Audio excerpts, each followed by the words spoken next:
اللہ تعالیٰ نے قرآن مجید میں ارشاد فرمایا ہے کہ لَقَدْ كَانَ لَكُمْ فِي رَسُولِ اللَّهِ أُسْوَةٌ حَسَنَةٌ، فرمایا بے شک تمہارے لیے رسول اللہ صلی اللہ علیہ وسلم کی زندگی میں بہترین نمونہ ہے۔ حضور سید عالم علیہ الصلاۃ والسلام کی زندگی ایسی کامل ہے، ایسی مکمل ہے اور جاذبیت والی ہے۔ محبوب کریم علیہ السلام کی سیرت مقدسہ میں اللہ تعالیٰ نے ایسی کشش رکھی ہے کہ جو محبوب کو پڑھتا ہے یا حضور کی باتیں سنتا ہے وہ دروازہ رسول کا گدا بنتا جاتا ہے۔ میرے عزیز دوستو، ہم جو لوگ ہیں، ہمارے ہاں ڈھیر سارے ایسے لوگ ہوتے ہیں جو ساری زندگی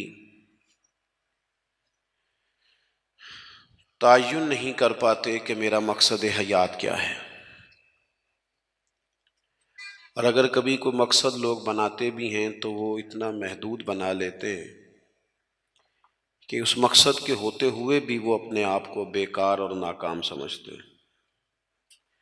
کسی شخص نے مقصد بنا لیا ہے کہ مجھے پیسے اکٹھے کرنے، ہو گئے پیسے جمع، لاکھوں کروڑوں مل گئے، اب کیا کرے گی؟ اب اس کا جو اگلا مرحلہ ہے وہ اس کے پاس ہے ہی نہیں۔ پیسے آ جانے کے بعد پھر لوگ چور دروازے تلاش کرتے ہیں کہ میں کس طرح مشہور ہو جاؤں، کسی طرح سیاسی ہو جاؤں، کسی طرح کوئی اقتدار میرے ہاتھ لگ جائے، کیونکہ مقصود بڑا چھوٹا سا تھا۔ کچھ لوگ مقصد بناتے ہیں میں نے مشہور ہونا ہے، شہرت حاصل کرنی، ہو گئی شہرت، اب کوئی اس سے فائدہ نہیں لے سکے، کوئی نفع نہیں لے سکے۔ میں بہت سارے ایسے مشہور لوگوں کو جانتا ہوں جو اب چھپنے کے لیے جگہ تلاش کرتے ہیں، جو کہتے ہیں کہ کہیں مجھے موقع ملے تاکہ میں کونے میں بیٹھ سکوں۔ کوئی ایسا بھرپور مقصود نہیں۔ کچھ لوگوں کا مقصد اقتدار ہے، اور ہمارے زمانے کا جو اقتدار ہے، اگر فقط اقتدار سے مقصود اقتدار ہو، خدمت نہ ہو، تو پھر تو یہ حال بھی بہت سارے لوگوں کا ہم نے دیکھا ہے کہ اپوزیشن مضبوط ہوتی ہے، حکومت کمزور ہوتی ہے۔ تو اپوزیشن میں تو فقط اعتراض کرنا، حکومت نے کام کرنا۔ نبی کریم علیہ السلام کا جو اسوہ مبارکہ ہے نا، حضور کا جو مقدس ہمارے لیے اسوہ ہے، وہ ہمیں بڑے مقاصد کی بات بتاتا ہے۔ بڑے بڑے مقصد زندگی میں، بڑے بڑے مقصد۔ نبی کریم علیہ الصلاۃ والسلام کے صحابہ اور اہل بیت کو جب ہم دیکھتے ہیں تو ان لوگوں نے بڑے بڑے انقلاب برپا کر دی، بڑے مقاصد کی بات کرتے تھے وہ لوگ، چھوٹی موٹی بات نہیں۔ ہمارے ہاں دائرہ کار بڑا محدود ہے، بعض لوگ بھی بڑی محدود اور بڑی چھوٹی باتیں کرتے ہیں۔ مثلا اب یہ کتنی بڑی بات ہے کہ کوئی آدمی کسی کو دیندار سمجھے، نبی پاک علیہ السلام کے مصلی پہ بیٹھا سمجھے، کتنا بڑا اس نے درجہ دیا۔ اس نے کہا یار یہ دیکھو، یہ حضور علیہ الصلاۃ والسلام کے دین کا پیغام دینے، کتنا بڑا اس کو درجہ دیا گیا تھا، تو اس بندے کو کتنا بڑا مقصد اس کے سامنے ہونا چاہیے تھا کہ میں نے دین کا کام کرنا ہے، کیونکہ لوگوں نے اسے ایک بڑا درجہ دیا ہے۔ لیکن اگر وہ ذہن یہ بنا لے کہ میں ذرا دیکھوں جو آنے والا ہے وہ کچھ آپر لے کے آیا ہے کہ نہیں، اگر اس کا یہ ذہن بن جائے کہ میں نے کہیں جانا ہے تو کچھ 40,000 ملے گا کہ نہیں، تو اتنی بڑی تیری حیثیت اللہ نے بنائی ہے اور تو نے بند کہاں کر لیا اپنے آپ۔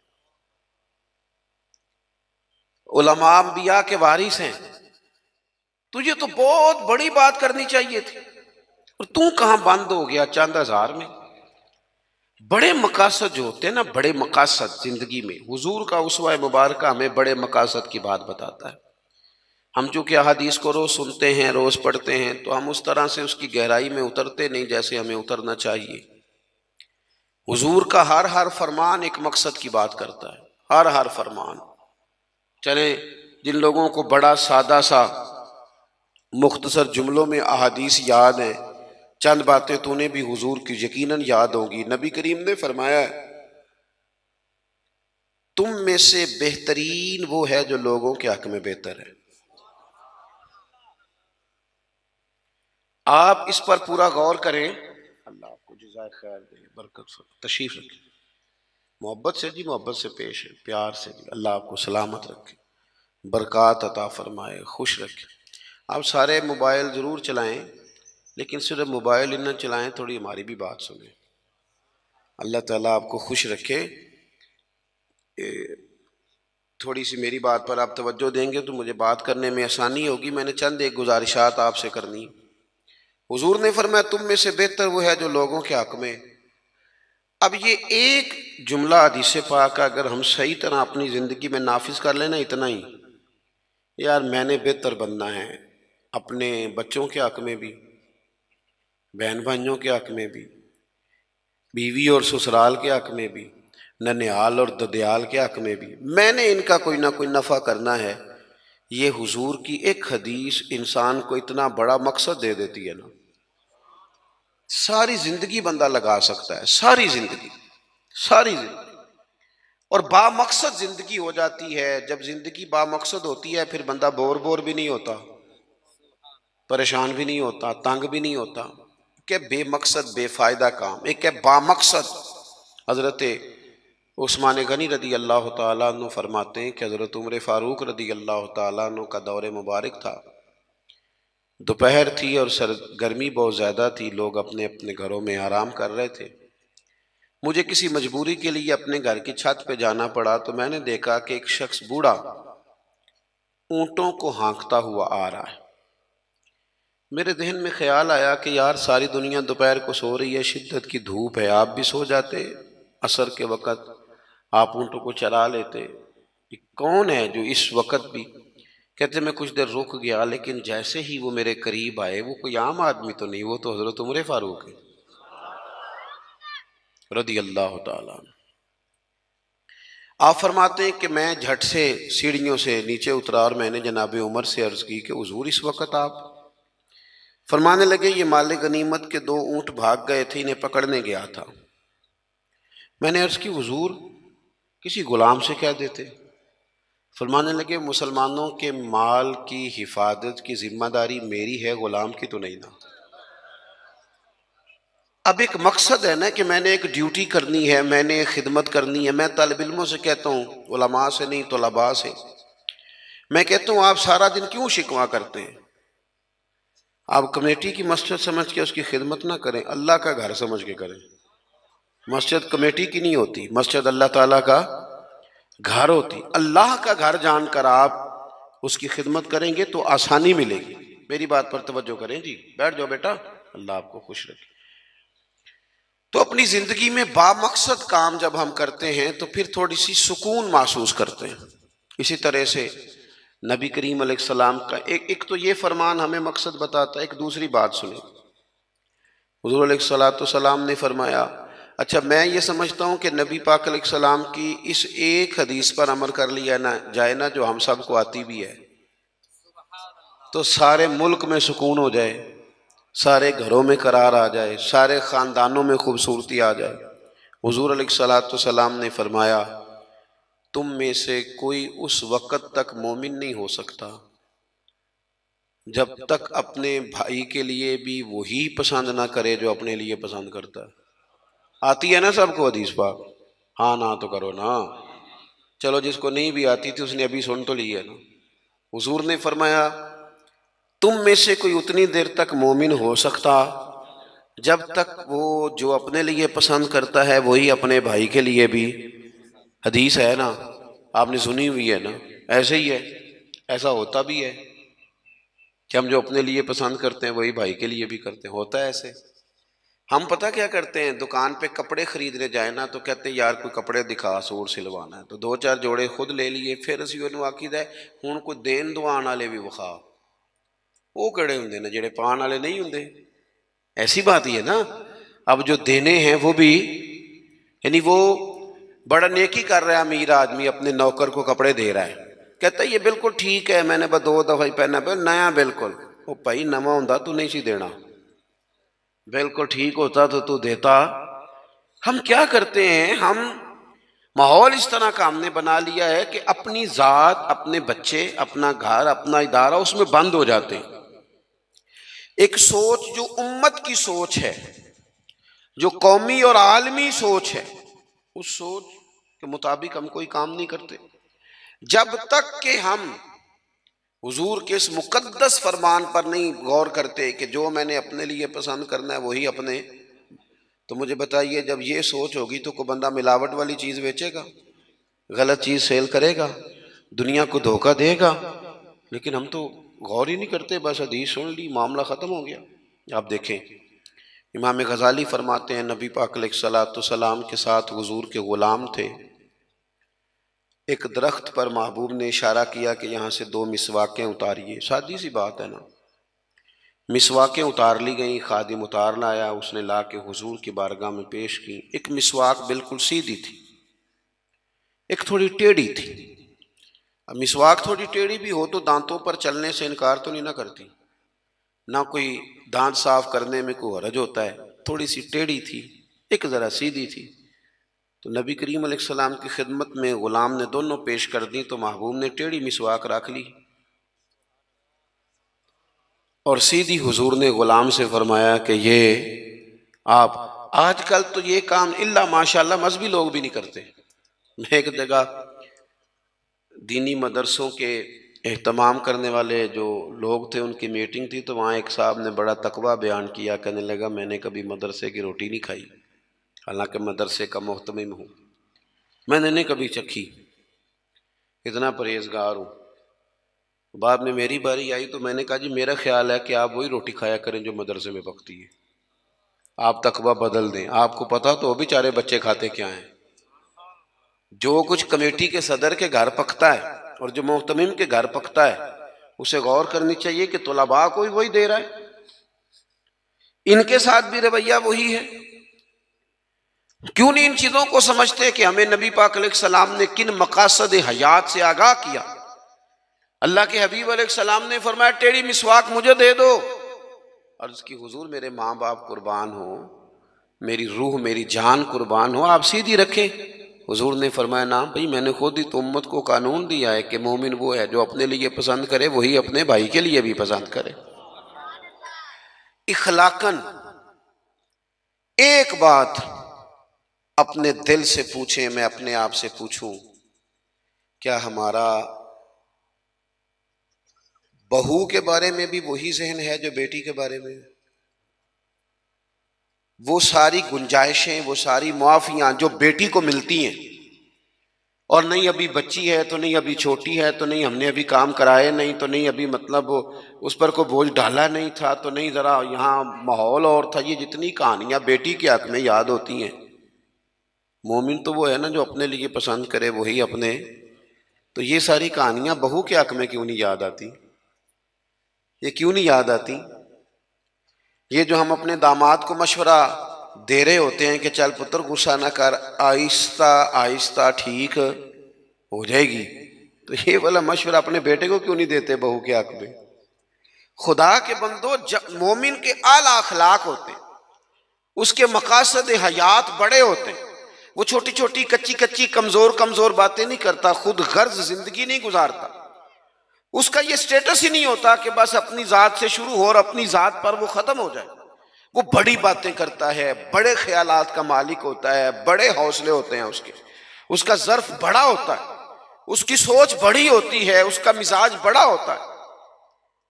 تو اپنی زندگی کے اندر حضرت بایزید بسطامی رحمۃ اللہ علیہ کا ایک یہودی پڑوسی تھا اور مخالف بھی بڑا تھا، ساری زندگی اس نے حضرت بایزید کی مخالفت کی۔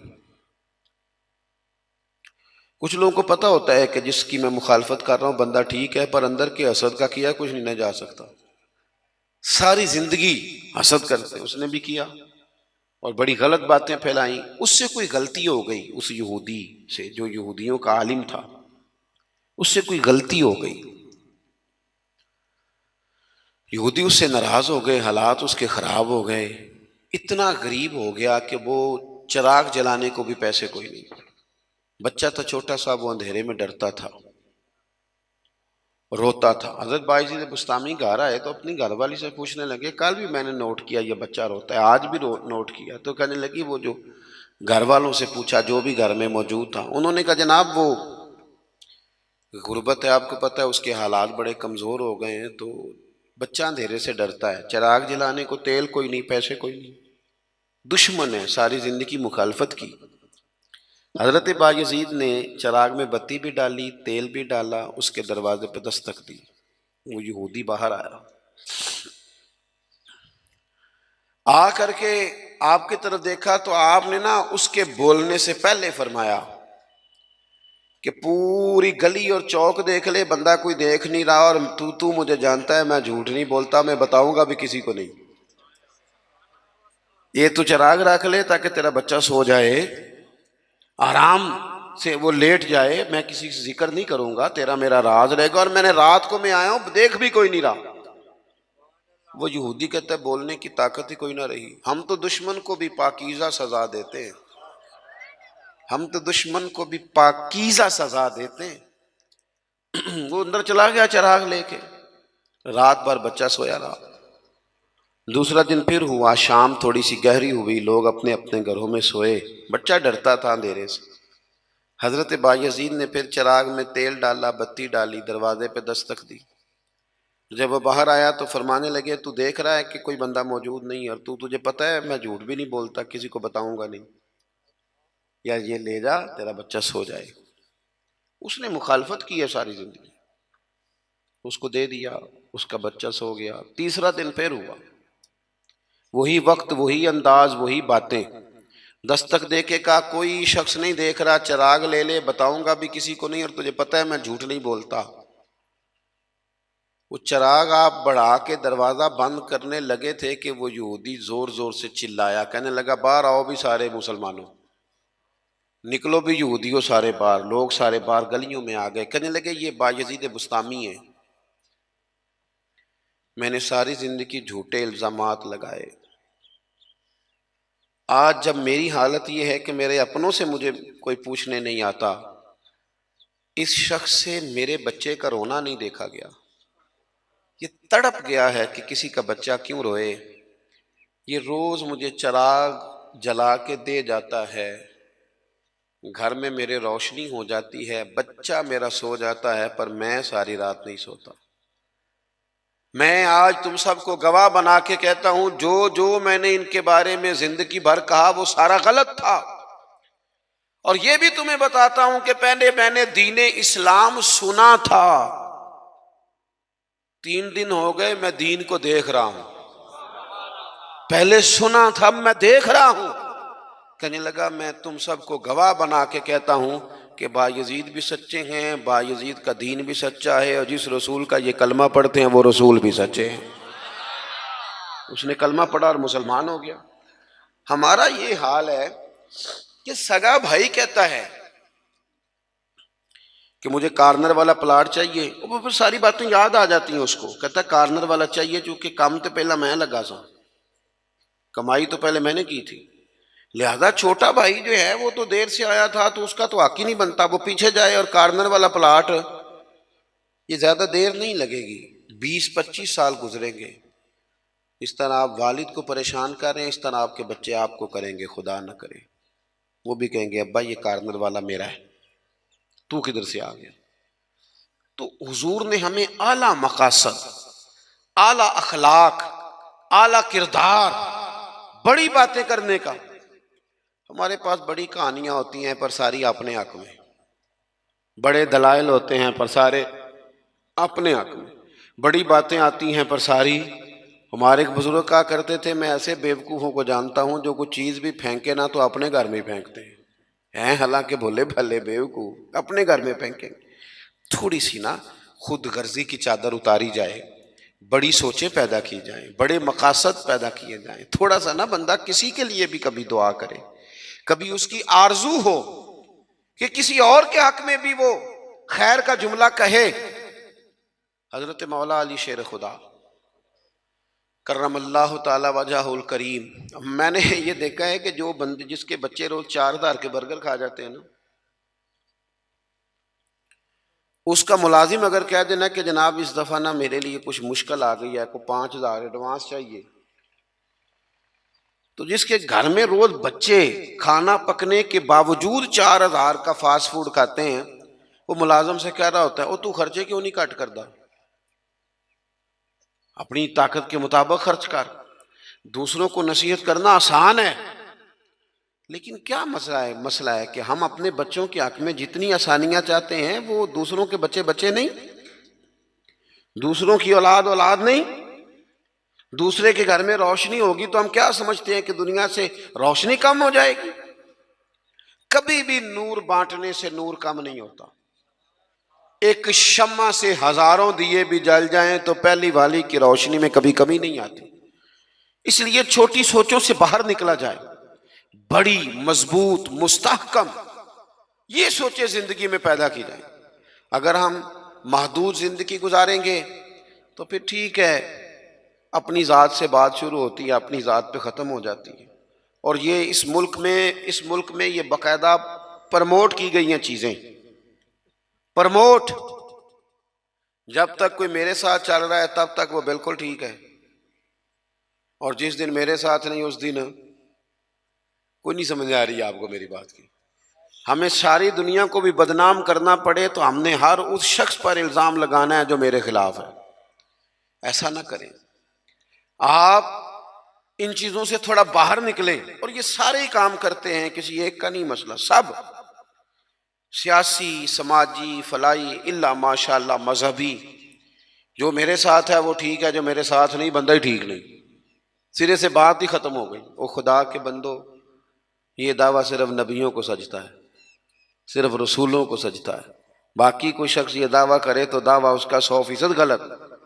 تو اپنی زندگی کے اندر ان باتوں پر ضرور غور کریں. کیا حضرت مولا علی شیر خدا کرم اللہ تعالی وجہ الکریم گھر سے نکلے، اپنے غلام سے کہنے لگے آج ذرا خریداری کرنے چلے. بازار تشریف لے گئے. وہاں سے 2 سوٹ خریدے. ایک ذرا کم قیمت کا تھا، ایک ذرا زیادہ قیمت کا تھا. اب وہ خرید کے دونوں تھیلے میں ڈال لیے. آپ کا خادم کہتا ہے میں سمجھ گیا، جو مہنگا ہے وہ آقا کا ہے اور جو سستا ہے وہ غلام کا ہے. کہتے ہیں لے کے واپس آئے.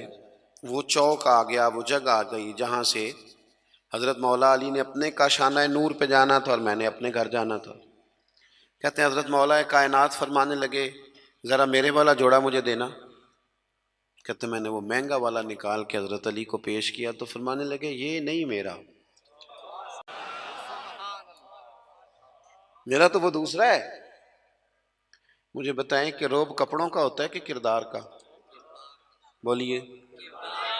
ہاں، 10 لاکھ کا جوتا ہو اور 20 لاکھ کا جوڑا ہو، 1.5 کروڑ کی پجارو ہو اور جناب 20 کروڑ کا گھر ہو، پر پیسے ہوں کرپشن کے، تو لوگ کوٹھی کے دروازے پہ کھڑے ہو کے کہہ دیتے ہیں غلط مال ہے اس کے پاس، بندہ ٹھیک نہیں.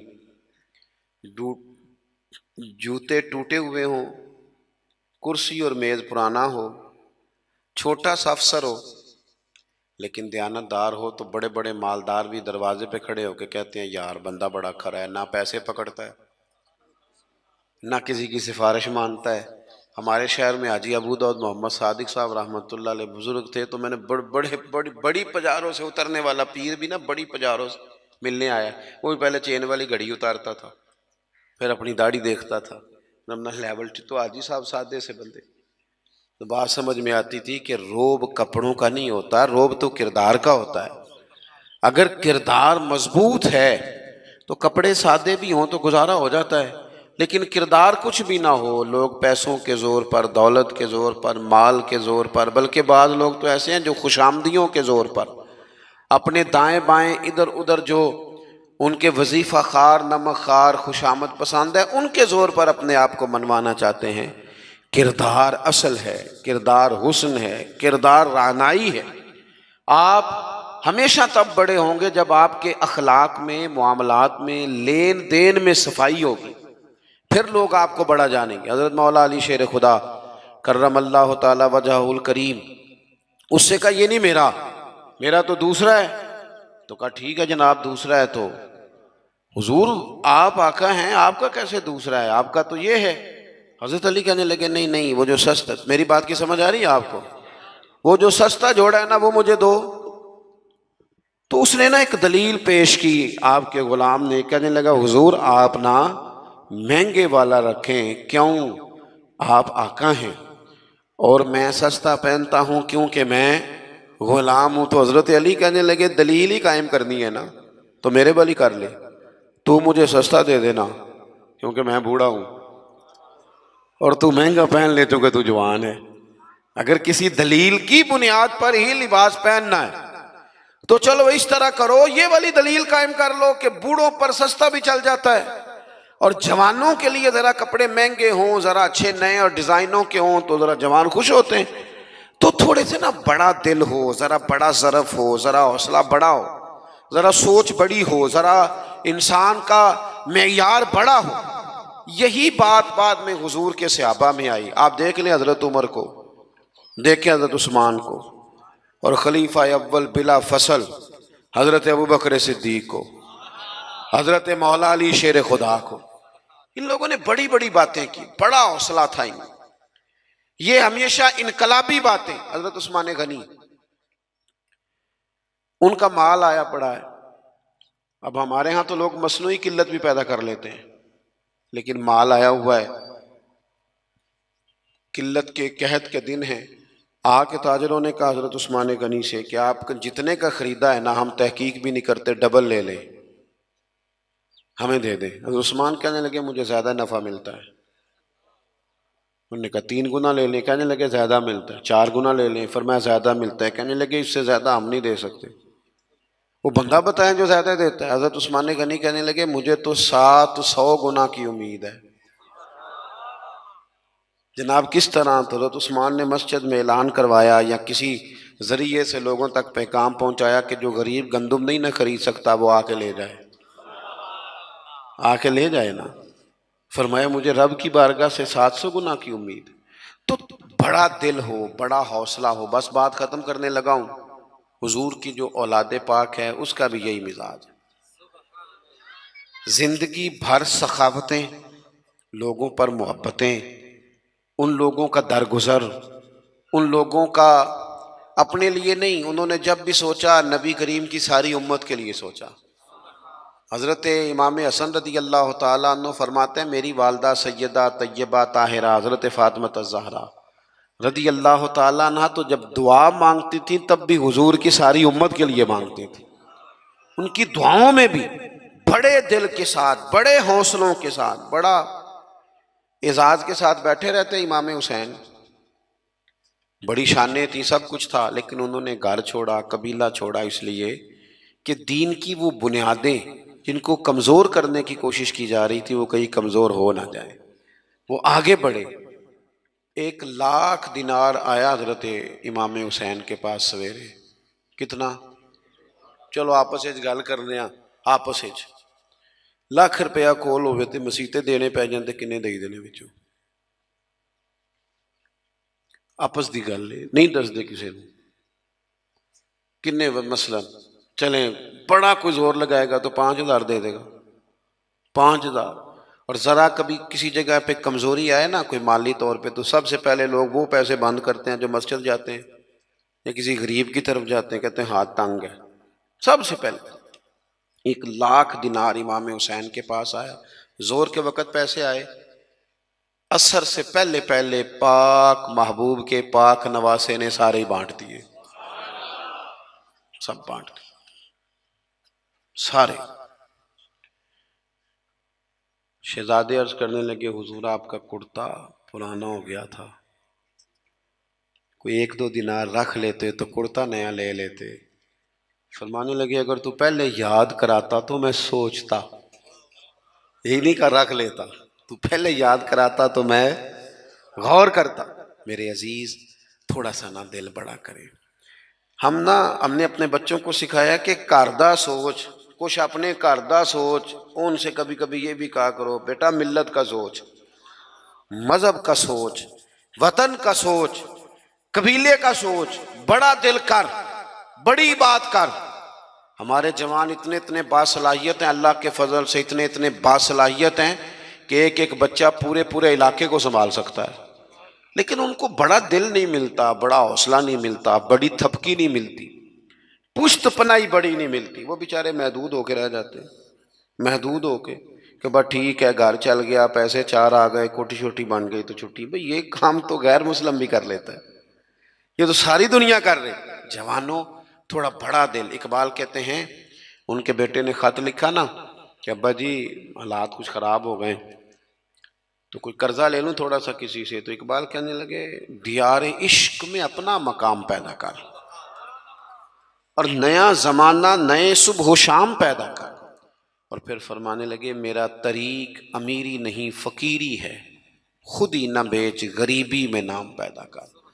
تو آج کی ساری گفتگو کا ماحصل اور لب لباب یہ ہے کہ ہم نے اپنے لیے نہیں صرف جینا، ہم نے دل بھی بڑا رکھنا ہے، ذہن بھی بڑا رکھنا ہے۔ کیا کہا تھا حضرت بلے شاہ نے؟ دنیا آوے دنیا، گلی نہیں، محلہ نہیں، علاقہ نہیں، ملک نہیں، دنیا آوے کھا کھا جاوے راضی ہووے بلا، دنیا آوے تے کھا کھا جاوے تے راضی ہووے، اس طرح کا ذوق بنائیں، پھر دیکھیں لطف کتنا آتا ہے۔ پھر میں دعا کرتا ہوں جن احباب نے اتنی خوبصورت محفل سجائے، ماشاءاللہ اتنے سارے لوگ آئے، آج چھٹی بھی نہیں ہے، پھر بھی دوپہر کے وقت میں اللہ تعالیٰ آپ کو بہترین صلہ عطا فرمائے اور ہماری حاضری کو مالک اپنی بارگاہ میں قبول کرے۔ آخر دعوانا الحمدللہ۔ اللہم صلی علی سیدنا مولانا محمد معدن الجود والکرم وعلیہ وبارک وسلم۔ اللہ تعالیٰ دوستوں کی کوشش کو قبول فرما، جو تشریف لائے ہیں ہم سب مالک ہماری حاضری قبول فرما، اس کی برکت سے ہمارے گناہوں کو معاف فرما دے، ہماری غلطیوں سے درگزر فرما، علم نفع والا عطا فرما، عمل اخلاص والے نصیب فرما، سجدوں کا ذوق عطا فرما، عبادتوں کا شوق عطا فرما، تلاوتوں کی لذت عطا فرما۔ اے اللہ وسوسوں کے غلبے سے بچا، نفس کی شرارتوں سے بچا، حاسدوں کے حسد سے بچا، شریروں کے شر سے بچا، مفسدوں کے فساد سے بچا۔ اے اللہ بیماروں کو شفا عطا فرما، مقروضوں کو قرض کے بوجھ سے رہائی نصیب فرما، تنگ دستوں کے رزق میں وسعت فرما، جو بے گھر ہیں انہیں اپنی چھت عطا فرما، بے اولادوں کو صاحب اولاد فرما، اولاد والوں کی اولاد کو فرما بردار بنا، عالم اسلام پر فضل فرما، اہلیان پاکستان پر فضل فرما، دنیا اور آخرت میں ہماری پردہ پوشی فرما۔ رب اغفر وارحم وانت خیر الراحمین، وصلی اللہ تعالی علی حبیبہ سیدنا و مولانا محمد۔